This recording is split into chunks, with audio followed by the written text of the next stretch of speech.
പ്രിയപ്പെട്ട വിദ്യാർത്ഥികളെ, നമ്മളുടെ ഒന്നാം സെമസ്റ്റർ ഡിപ്ലോമ ക്ലാസ്സുകൾ തുടങ്ങിയിട്ടുണ്ടാകുമെന്ന് പ്രതീക്ഷിക്കുന്നു.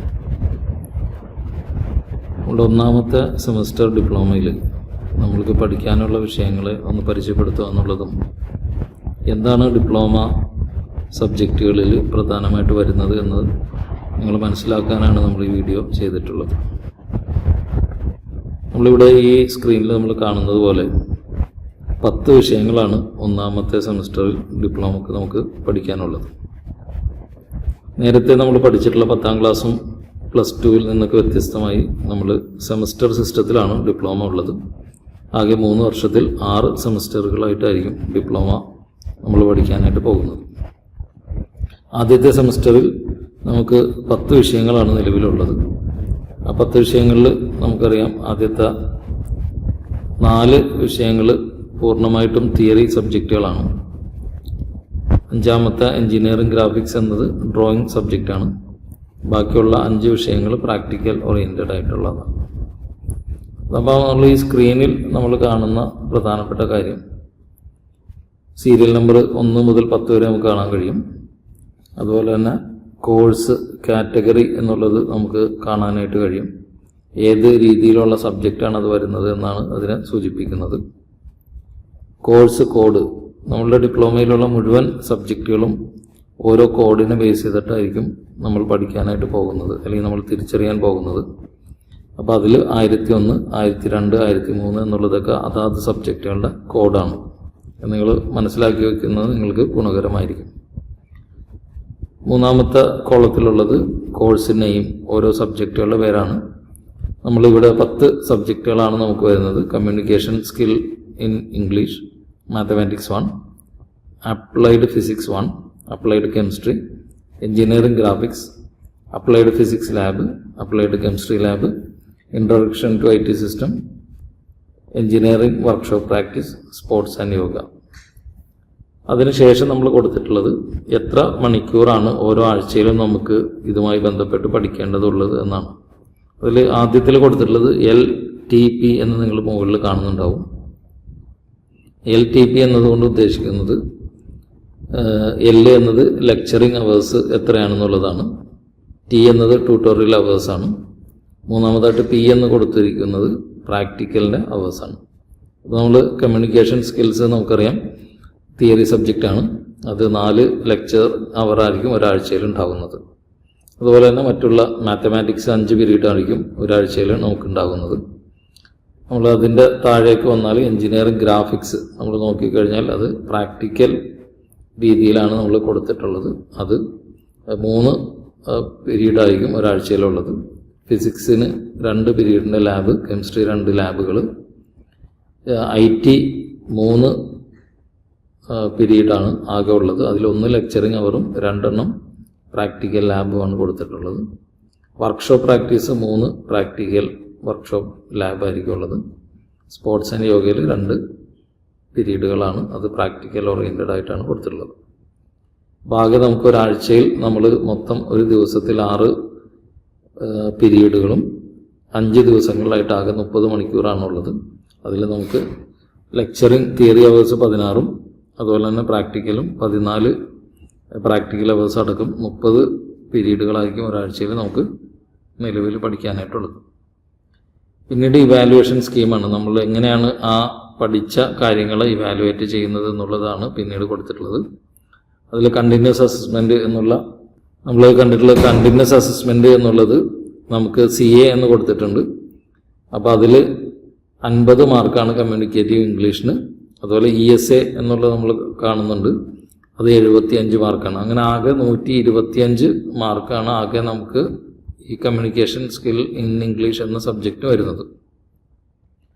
അപ്പോൾ ആദ്യത്തിൽ CA കണ്ടിന്യൂസ് അസസ്മെൻറ്റ് എന്നുള്ളത് നമുക്ക് ടെസ്റ്റ് പേപ്പറുകൾ, അസൈൻമെൻറ്റുകൾ, നമ്മൾ ആ സബ്ജക്റ്റുകളുടെ അറ്റൻഡൻസ്, ഇങ്ങനെയെല്ലാം കൂടിയിട്ടായിരിക്കും നമുക്ക് 50 മാർക്ക്. എന്ന് പറഞ്ഞാൽ നമ്മളെ പഠിപ്പിക്കുന്ന കോളേജിലെ ടീച്ചർ തന്നെയായിരിക്കും നമുക്ക് ഈ 50 മാർക്കിൽ എത്ര മാർക്കാണ് പരീക്ഷയ്ക്ക് ഇടേണ്ടത് എന്ന് തീരുമാനിക്കുന്നത്.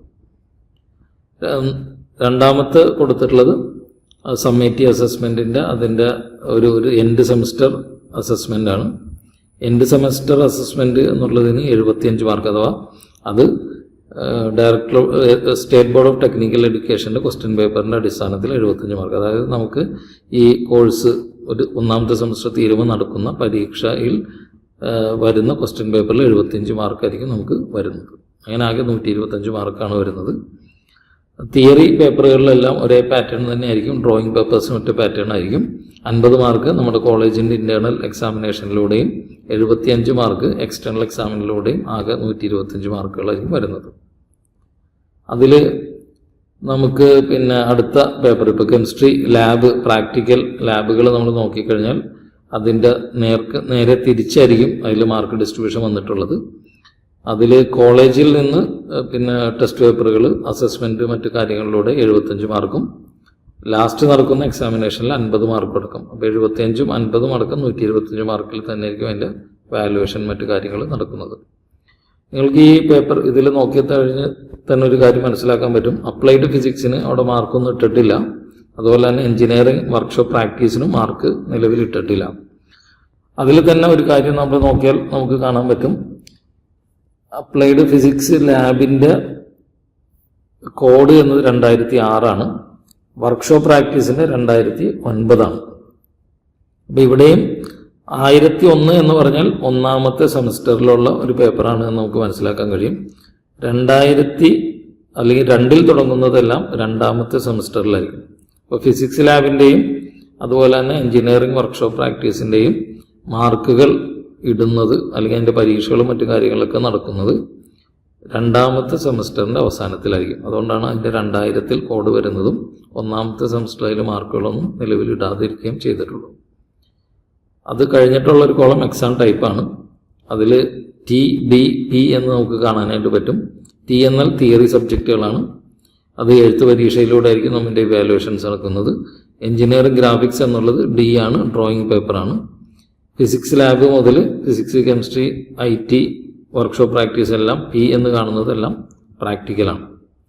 അതിനുശേഷം ഇവാലുവേഷൻ മോഡ് എന്ന് പറഞ്ഞിട്ട് നമ്മൾ കാണുന്ന ഒരു കാര്യമുണ്ട്. അതിൽ നമുക്ക് 2 തരത്തിലുള്ള പിന്നെ ലെറ്റേഴ്സും കാണാൻ പറ്റും. ഒന്ന് ബിയും മറ്റൊന്ന് ഐയും. ബി എന്നതിൻ്റെ അർത്ഥം ബോർഡ് എക്സാമിനേഷൻ ആണ് അത് എന്നുള്ളതാണ് അത് ഡിനോട്ട് ചെയ്യുന്നത്. ഐ എന്ന് പറഞ്ഞു കഴിഞ്ഞാൽ ഇൻസ്റ്റിറ്റ്യൂഷൻ ലെവൽ എക്സാം ആണെന്നാണ്.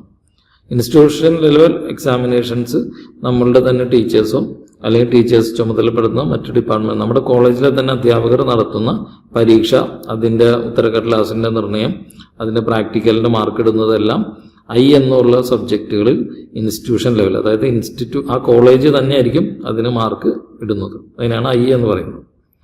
ബി എന്ന് പറയുന്നത് ബോർഡ് എക്സാം ആണ്. അതായത് SBT state board of technical എഡ്യൂക്കേഷൻ്റെ കീഴിലാണ് കേരളത്തിലെ എല്ലാ പോളിടെക്നിക് കോളേജുകളും. ആ ബോർഡ് സ്റ്റേറ്റ് ബോർഡ് എന്നുള്ള ബോർഡ് നടത്തുന്ന പിന്നെ പരീക്ഷകളായിരിക്കും ബി എന്ന് നമ്മൾ യഥാർത്ഥത്തിൽ കാണുന്നത്. ഏറ്റവും അവസാനത്തെ കോളത്തിൽ നമുക്ക് കാണാനായിട്ട് പറ്റും ക്രെഡിറ്റ്സ് എന്ന് പറഞ്ഞിട്ട്. ഓരോ സബ്ജക്റ്റുകൾക്കും ഓരോ തരത്തിലുള്ള വെയിറ്റേജുകളുണ്ട്.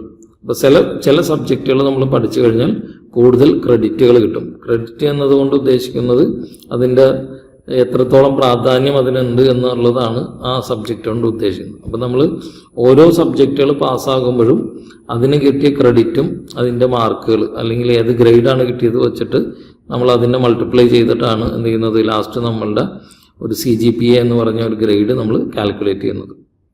അപ്പോൾ ഇംഗ്ലീഷിന് 4 ക്രെഡിറ്റാണുള്ളത്. മാത്സ് കുറച്ചും കൂടി പ്രധാനപ്പെട്ട വിഷയമായതുകൊണ്ട് 5 ക്രെഡിറ്റുകളുണ്ട്. ഫിസിക്സിന് 3 ക്രെഡിറ്റുകളാണ്. എഞ്ചിനീയറിംഗ് ഗ്രാഫിക്സ് എന്ന സബ്ജക്റ്റ് 1.5 ക്രെഡിറ്റാണ്. മറ്റുള്ള സബ്ജക്റ്റുകൾക്കൊക്കെ കെമിസ്ട്രി ലാബിന് 1, അതുപോലെ IT സിസ്റ്റംസ് ലാബിന് 2 credit, sports and yoga 1 credit. അങ്ങനെ ആകെ 20.5 ക്രെഡിറ്റുകളാണ് നിലവിൽ വരുന്നത്. അപ്പോൾ ഞാൻ ഒരിക്കൽ കൂടി പറഞ്ഞുകൊണ്ട് അവസാനിപ്പിക്കാം. നമ്മളുടെ 3 വർഷത്തെ ഡിപ്ലോമ പ്രോഗ്രാമാണ്. 6 സെമസ്റ്ററുകളായിട്ടാണ് ഈ കോഴ്സ് ടോട്ടലി ഡിസൈൻ ചെയ്തിട്ടുള്ളത്. ഒന്നാമത്തെ സെമസ്റ്ററിൽ നമുക്ക് 10 സബ്ജക്റ്റുകളുണ്ട്. ആ 10 സബ്ജക്റ്റുകളിൽ 8 സബ്ജക്റ്റുകളുടെ എക്സാമിനേഷനും അതിൻ്റെ ഇവാലുവേഷനും ഒന്നാമത്തെ സെമസ്റ്ററിൻ്റെ അവസാനത്തിൽ തന്നെയായിരിക്കും നടക്കുന്നത്. തിയറി സബ്ജക്റ്റുകൾക്ക് നമ്മൾക്ക് ആകെ 125 മാർക്കിൽ 50 മാർക്ക് കോളേജ് ലെവലിലും 75 മാർക്കുകൾ എൻഡ് സെമസ്റ്റർ അസസ്മെൻറ്റിൻ്റെ ഭാഗമായിട്ടായിരിക്കും പരീക്ഷ നടക്കുന്നത്.